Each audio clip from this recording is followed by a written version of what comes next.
Matthieu 26, chapitre 26, verset 27.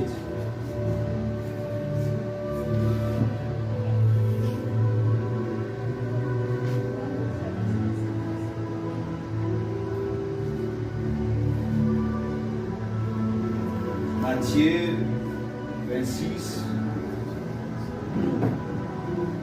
verset 26 à 27. Ensuite, côté de ma première verset de notre parole de Dieu. Amen. Pendant qu'il mangeait, Jésus prit du pain et après avoir rendu grâce, il les rompit et les donna aux disciples en disant: Prenez et mangez, ceci est mon corps. Il prit ensuite une coupe et après avoir rendu grâce, il la leur donna en disant: Buvez-en tous. Verset 27. Côté 29. Car ceci est mon sang, le sang de l'alliance, qui est répandu pour plusieurs pour la rémission des péchés.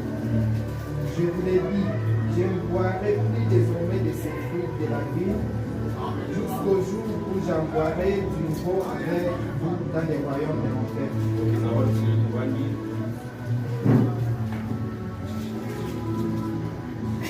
Dans le livre de Matthieu, chapitre 26, parce que dans les jours de célébration de Pâques, jour où Jésus a célébré Pâques dans les disciples.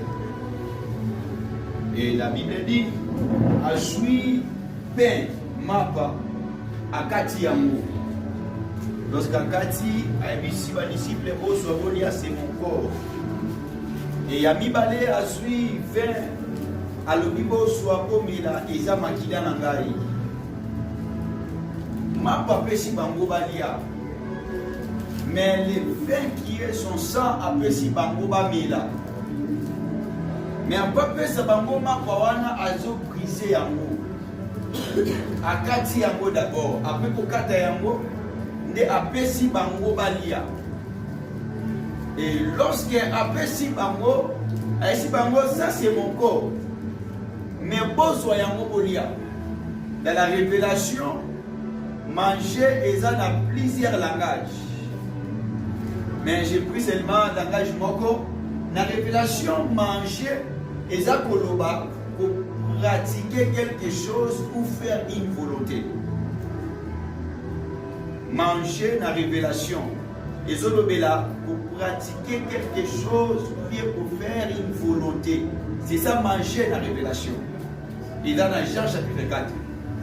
Et la Bible dit, après si bango ma papalia, et ma pawana Jean 4 Zoloba, et ça que ça la volonté.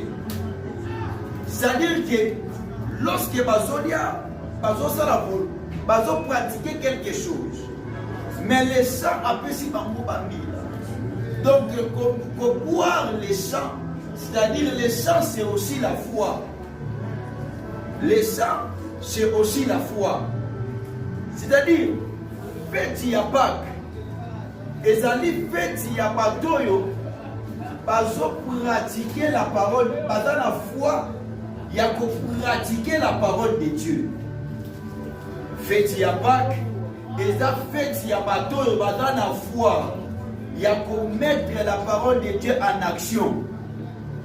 Parce que sans la foi, tu ne peux pas pratiquer la parole de Dieu. Pour pratiquer la parole de Dieu, tu auras besoin de la foi.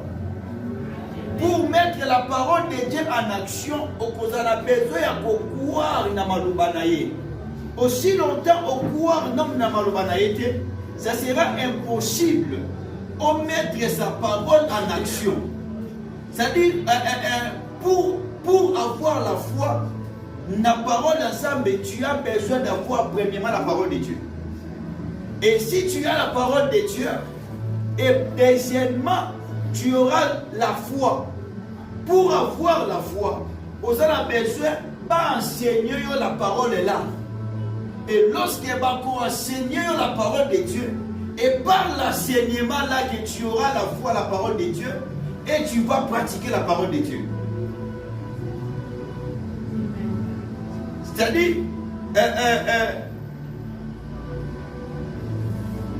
mutu oyo tozo livre ya ligue. Tozo livre ya ligue. Tozo ligue. Rapidement. Tozo ligue. Ligue chapitre 17. Ligue chapitre 17. Tout est rapide. Ligue 17, verset 3, verset 6. Et puis, nous avons Matthieu chapitre 18, verset 21 à verset 23. Ligue 17, 6. Prenez garde à vous-même. Si ton frère a péché, répands-le. Et s'il se répand, pardonne-lui. Et s'il a péché contre toi 7 fois dans 5 jours, et que 7 fois il revient à toi, disant, je me répands, tu lui pardonneras. Les apôtres dirent au Seigneur, augmente-nous la foi. Et le Seigneur dit, si vous aviez de la foi comme un grain de sélévé, vous diriez à ces comores, déracine-toi et plante-toi dans la mer, et il vous obéira. Il y a Matthieu 18. Matthieu 18. Il y a Matthieu 18 là. Matthieu 18, pendant la partie 21. Jusqu'à la 23.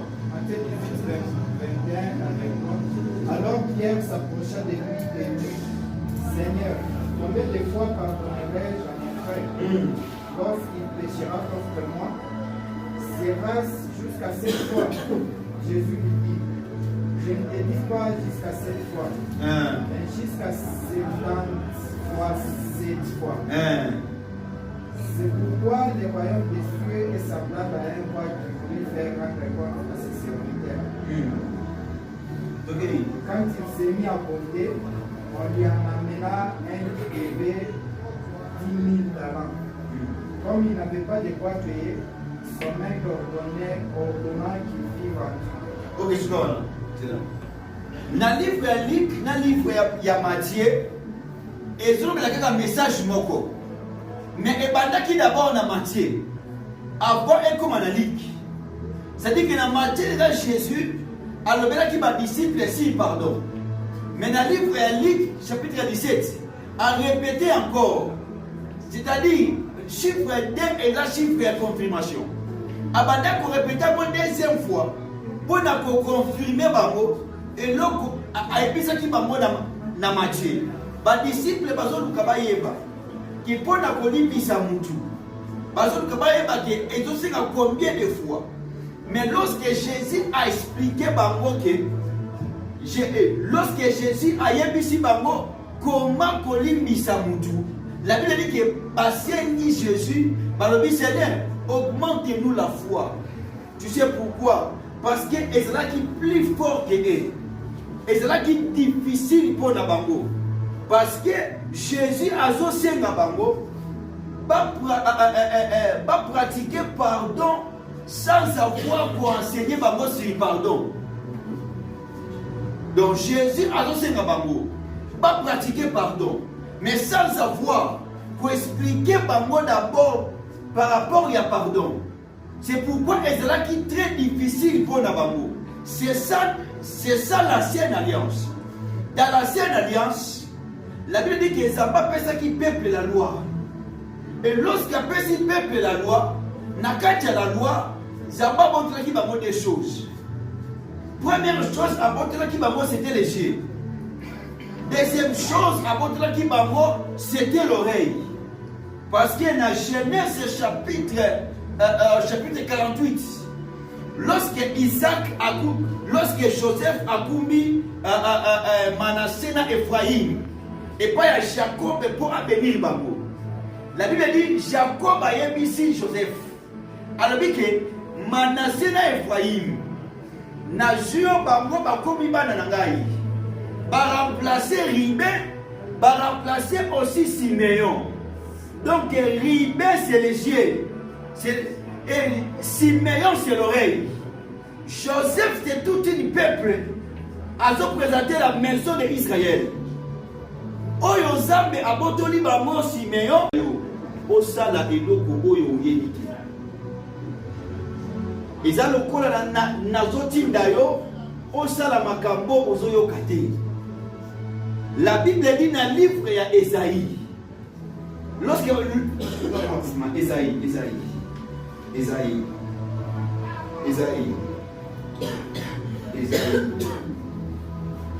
Ésaïe 29. Ésaïe 29, verset 6. 6 ou 15 rapidement. C'est l'Éternel des armées qui viendra les châtiments. Avec des tonnerres, des craquements de terre et un bruit formidable. Avec l'ouragan et la tempête. Et avec la flamme d'un feu dévorant. Et comme il en est d'un songe, une vision nocturne, ainsi en sera-t-il de la multitude des nations qui répondront à Ariel, de tous ceux qui l'attaqueront, elle et sa forteresse, et qui les serreront des près. Comme lui qui a faim, rêve qu'il mange, lui s'éveille, l'estomac vide. Et comme celui qui a soif rêve qu'il boit, lui s'éveille, épuisé et languissant. Ainsi en sera-tu de la multitude des nations qui viendront attaquer la montagne ici. Soyez stupéfaits et étonnés, fermez les yeux et devenez aveugles. Ils sont ivres, mais ce n'est pas de vin. Ils chancellent, mais ce n'est pas le fait de liqueur forte. Car l'Éternel a répandu sur vous un esprit d'assoupissement. Il a fermé vos yeux, les prophètes. Il a voilé vos têtes, les voyants. Toute la révélation est pour vous comme le mot d'un livre caché, que l'on donne à un homme qui sait lire, il donne cela et qui répond, je ne l'ai puis, car il est caché. Rapidement, Apocalypse 22, 11.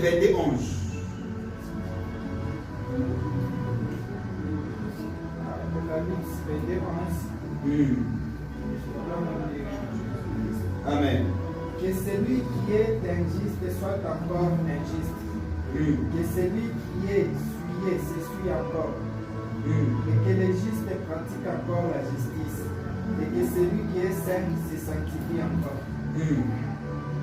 Voilà Apocalypse 22. Ok, merci. La Bible dit quoi dans Ésaïe? Que ça m'a pas si bango la loi. Mais après si bango la loi, sans être expliqué. C'est-à-dire que la loi n'a mis sur le bango. Bazotanga mais baza lokola ba aveugle. Bazotanga mais baza koyokate. Parce que Habakkuk chapitre 2, la Bible dit ceci. Dans la révélation, voir c'est écouter. Habakkuk azoloba, je suis dans mon poste pour avoir ce que l'Éternel va me dire. Mais pourtant Fakaloba, dans un poste pour nayoka, oyo nzamba koloba ngai. Mais yazoloba ke nazana poste pour namona oyo nzamba koloba ngai. C'est-à-dire la révélation comment na eza koyoka. C'est-à-dire que nzamba pesi bango la loi. Mais dans la loi ba pesi bango, bazotanga bazo comprendre te. Bazotanga mais bazoyoka te. Parce que ezala ki sans explication. Dans l'ancienne alliance, ezala ki moment ya explication te. Mais nzamba pesa ki bango la loi. Abotoli bango matoi na misu. C'est pourquoi dans l'Apocalypse chapitre 22, la Bible dit quoi? Muto ya sumuki, akosumuka lisusu. C'est ça Judas. Judas lorsqu'il a trahi Jésus, premier péché, a trahi Jésus, c'est-à-dire a trahi la parole de Dieu. Et deuxième péché, Judas a eu sous commis moment. Parce que la Bible et la loi est totalement la commis moment. C'est-à-dire que c'est ça Judas. Oyo asumuki lisusu. La loi ezalaki aveugle, oyo ezako rendre lisusu peuple aveugle. Parce que la Bible dit dans la Nouvelle Alliance, pour la zone, lorsque le peuple batako tanga la loi, bazomona voile moko na misu na bango. C'est-à-dire que bazomona te makambo bazotanga. C'est-à-dire bazoyoka te makambo bazotanga. C'est-à-dire que bazo comprendre te makambo bazotanga. Et rendre ki bango lisusu ba aveugle. Un aveugle c'est un homme pécheur. C'est-à-dire, parce qu'il déjà va pécher. Mais lorsque il y a les sous la loi qui est la parole de Dieu, et comme ici, bango les sous va pécher, C'est pourquoi la Bible dit un aveugle ne peut jamais conduire d'autres aveugles. C'est-à-dire que la foi est là qui est aveugle. La loi est là qui est aveugle. Oyo eza siko conduire sous ba aveugle. Souka na bango ezani. Souka na bango nyonso mibale eza kokweya. C'est-à-dire que la loi est là qui est plus fort que le peuple va pratiquer yango. Parce qu'il va comprendre la loi. C'est pourquoi il va soumuka à chaque fois. Tu as besoin de deux choses. Tu as besoin de léger et l'oreille. Tu as besoin de la compréhension de la parole de Dieu. Parce que la Bible dit ceci. Lorsque Jésus a émis Bango, que va pratiquer pardon sans avoir quoi enseigner Bango, et ça qui m'a cassé, parce que Jésus, par le Seigneur, augmente-nous la foi. Au lieu de Jésus, augmentez la foi. A combien de années? Directement, comme il la graine de s'élever. Directement, à comme il faut enseigner. C'est ça le temps de la grâce, le temps de l'explication. C'est-à-dire qu'abandi pour expliquer Bango, la loi va être là qui expliquait. Et lorsque abandi pour expliquer peuple, le peuple va voir la compréhension de la parole de Dieu. Bien, mais pour pratiquer la parole de Dieu, tu as besoin d'avoir la compréhension de la parole de Dieu. Si tu n'as pas la compréhension de la parole de Dieu, ça sera difficile aux foi nango. Et lorsque aux foi nango, ça sera impossible de pratiquer à vous.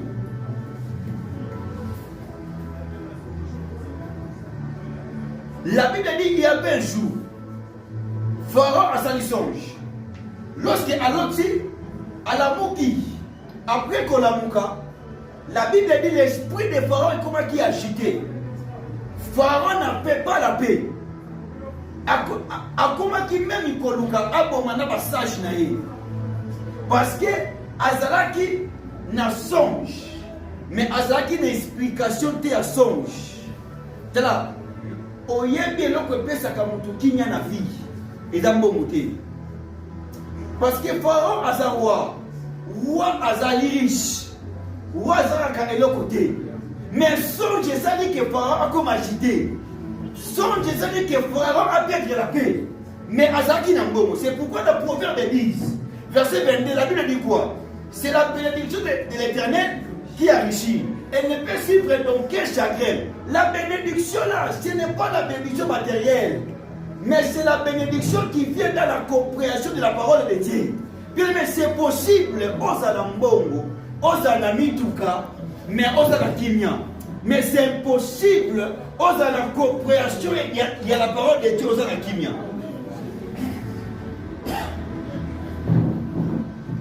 Ce que l'on dit, ce que l'on dit, que Mouto a la compréhension de la parole de Dieu. Regarde seulement sa manière de vivre. Regarde seulement. Regarde seulement sa manière de vivre. Regarde seulement que Nengenaye a la Karabatu.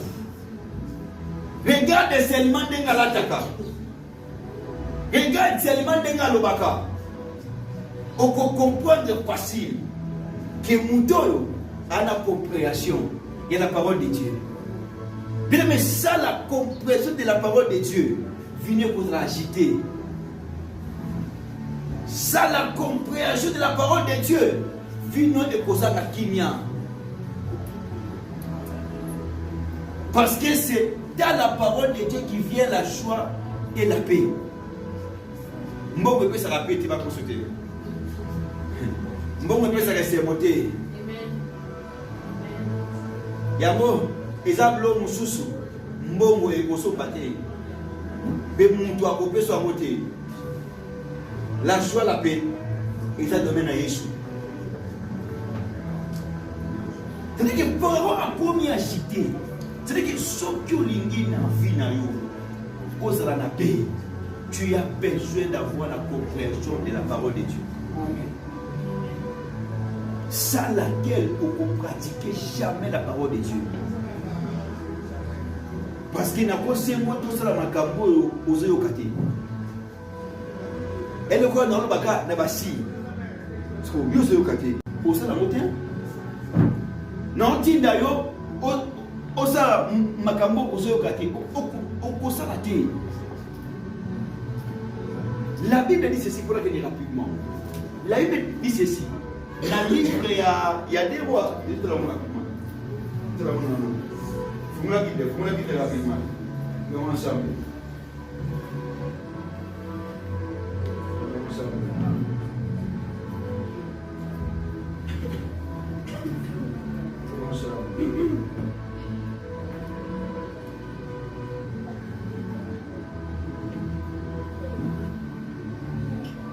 Soit livré à des rois.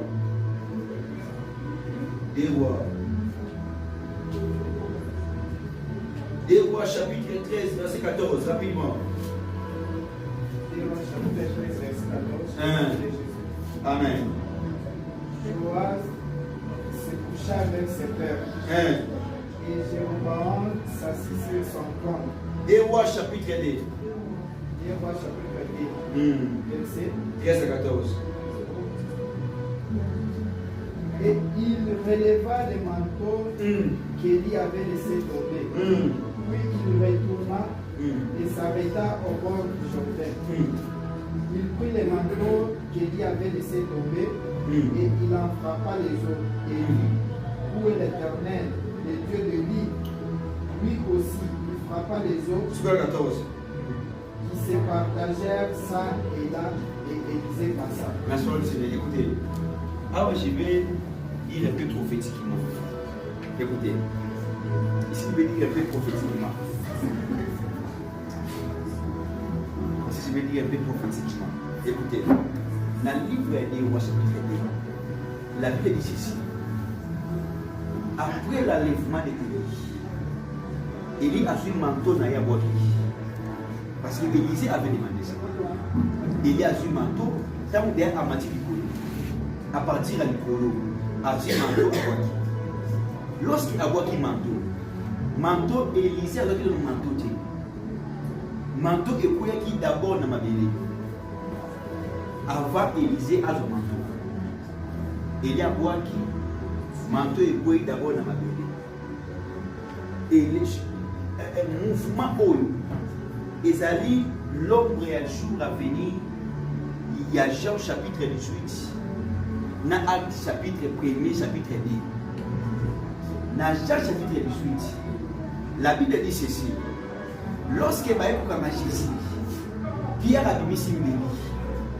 Elle a mis Simbeli à Kati Malkis l'oreille.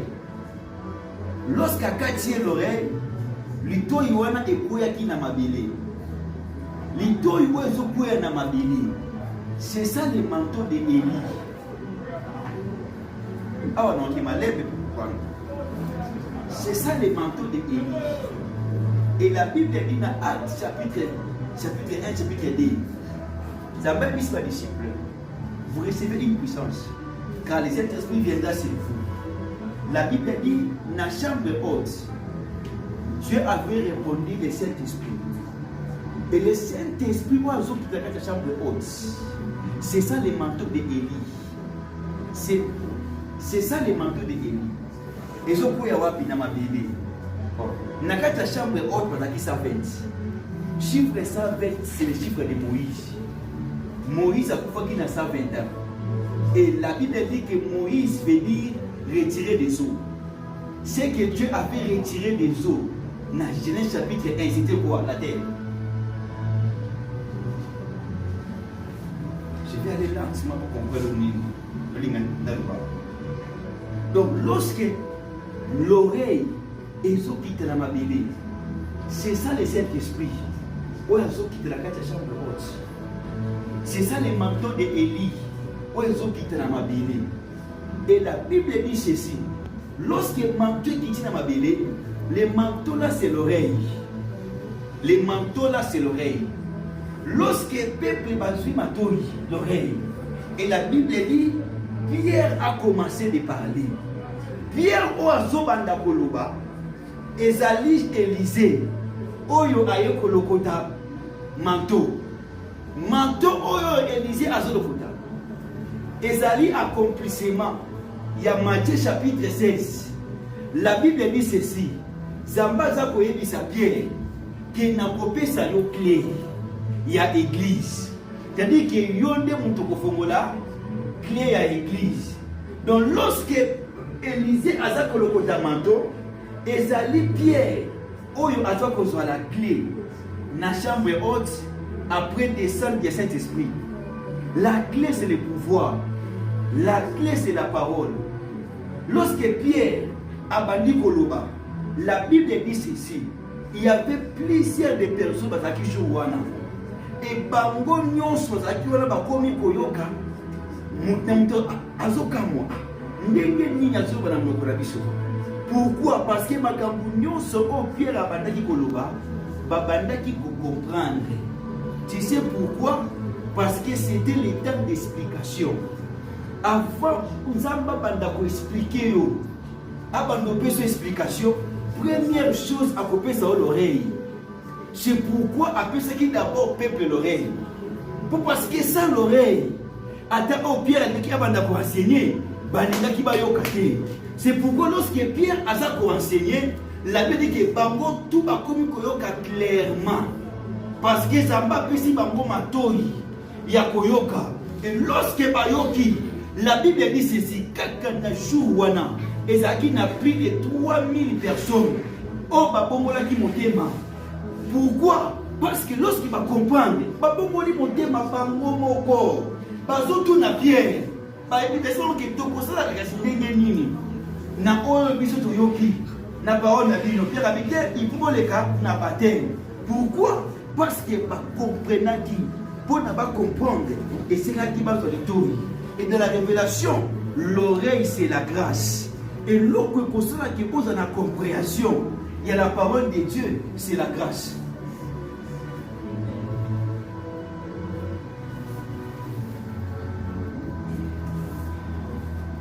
Bango nyonso bakomi koyoka clairement.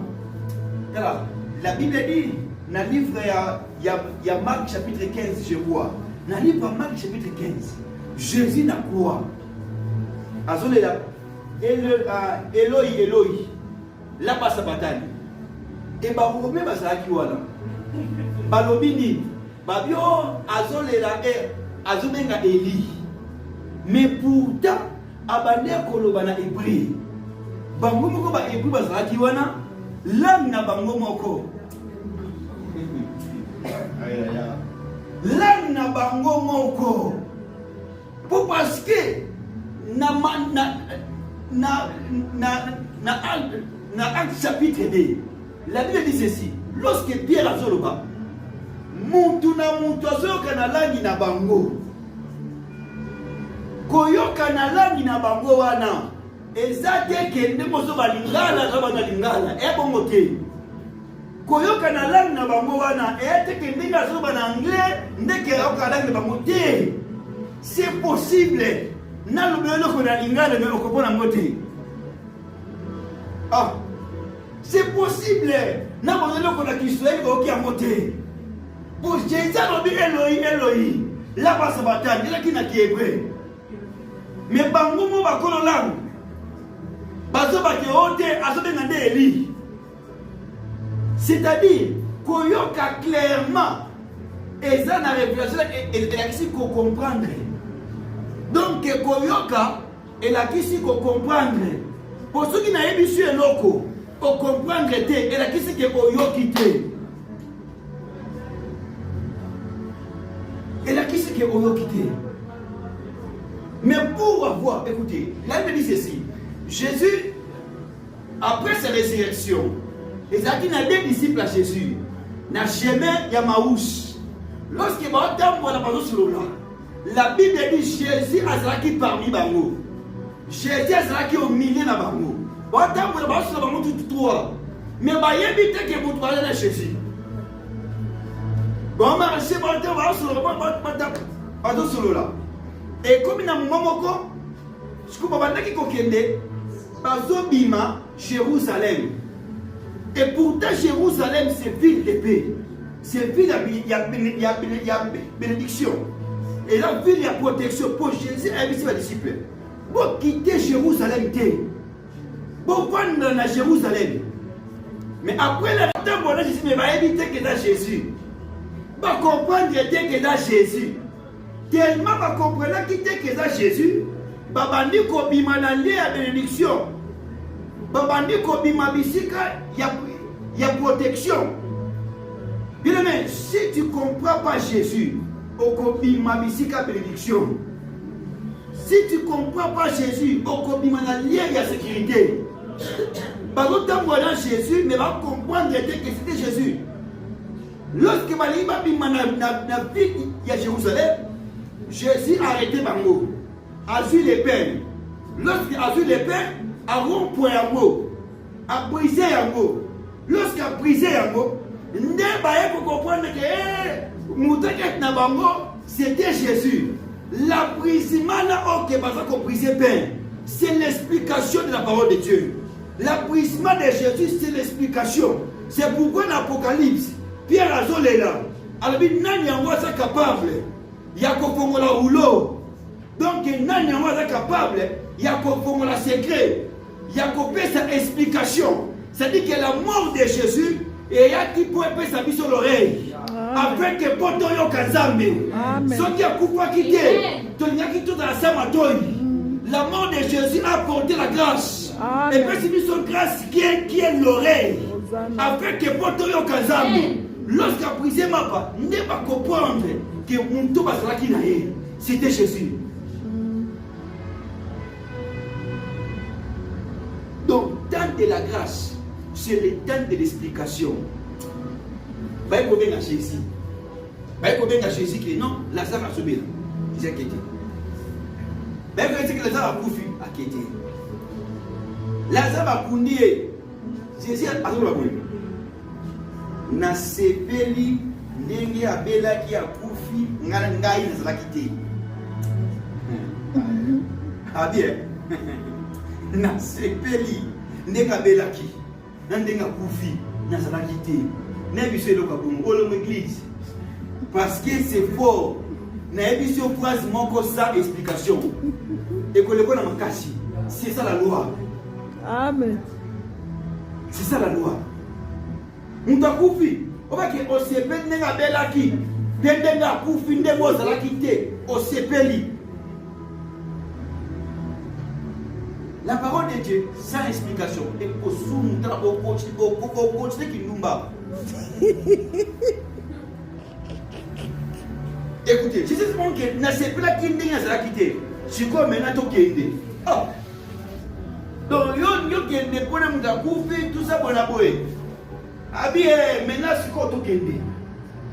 Tu sais pourquoi Jésus s'appelle là qui? Parce que et c'est mon aïe. Et ça, c'est mon aïe. Amen. J'ai déjà expliqué à moi.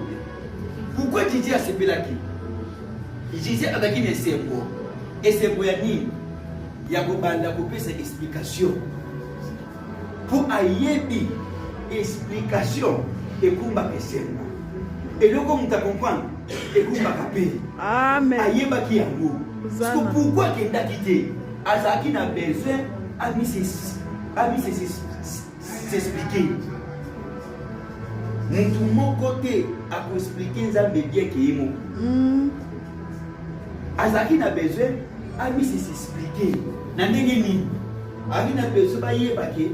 Pour déjà, ma maladie, à bixer les maladies, bah évacuer déjà qui a un excès. Ce qu'on résurrection on dit ça les maquis. Yes. Azaki n'a besoin à s'expliquer. Alléluia. Qu'il y ait une résurrection. Hosanna. Parce que ceux qui la savent pour et il y a que la parole sans explication.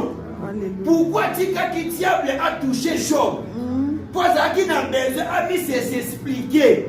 N'a vie à Job qu'il est le rédempteur. Yes. Donc ce qui dit Job était. Job a dans la parole sans explication. C'est pourquoi on a vu nos zones là. Pourquoi? Parce que tu as des situations sans explication. Tu as des cas sans explication. Il y a moins de cohésion de l'Israël. Je prie au nom de Jésus.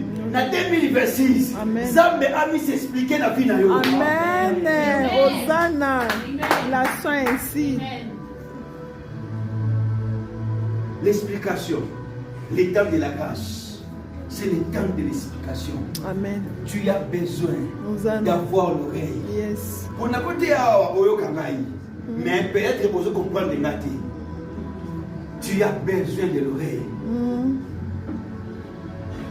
C'est pourquoi la Bible dit, vous priez, vous ne recevez pas, car vous priez mal. Pourquoi tu priez mal? Parce que tu as la compréhension il y a la parole de Dieu. On est que ça va t'amener il y a des requêtes d'un enfant de Dieu. Et ceux qui ont dans la parole chaque fois. Et va prier monsieur dans sa Bible dans Kunanga. Tout ce que tu as dans la yo, on a prié dans la bourri. On a bourri. N'a pas des témoignages. Maman qu'on a avec l'église. Tout ça nous met un mois à louer. N'a tout mis mon toyo à évangéliser Kaye. A dit papa après à l'obité, attends a besoin après l'andaku à s'appeler la canapa postra na TV qui est à l'andaku et qui est à l'église parce qu'il y a ce monde à l'église pour que la requête doit correspondre na bakana et la technique postra. J'ai compris directement. Là-bas, c'est l'hôtel de Satan, l'hôtel des démons, l'hôtel des sorciers. Il y a un de tomo mini pourquoi. N'a pas le komoko. Nanya mona fille. Alingaka alia plamoko chaque jour. Nani. Plamoko inani. Madetu inani. Fufu neza.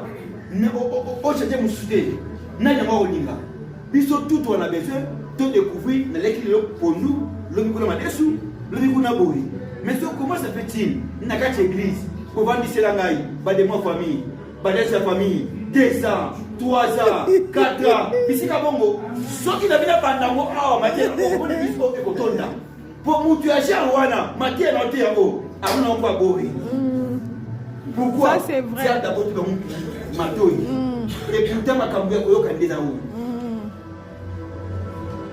Avance. À côté, qui te fait ça?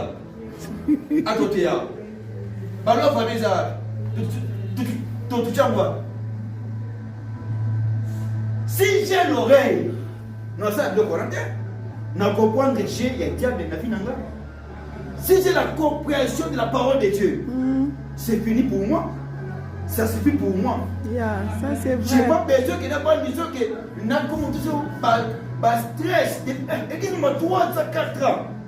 Tu veux la carte, tu vas me dire qu'il doit quitter. On va dire bon, 4 ans. Mais pourquoi on m'a mis sorti?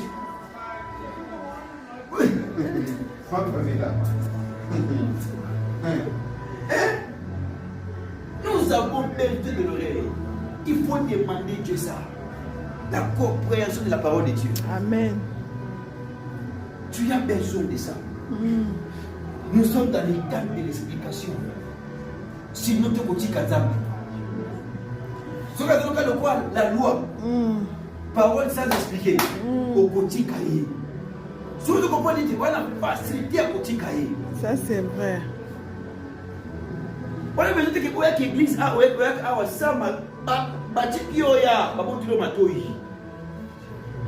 Batikoya barandre avec les. Nous sommes là awa ils ont un discours pour nous. Parce que tu n'as pas l'oreille. Vous avez besoin de vous engager. Nous avons l'oreille. Nous avons enseigné awa. Cet esprit n'a caché kuna deuxième orateur. Attends que monsieur Koutou au-delà à onga na loba. Amen. Hosanna. Pourquoi? Parce qu'il a l'oreille. Yes. Un enfant de Dieu, alors d'abord écoute. Écoute d'abord. T'as ma livre aussi.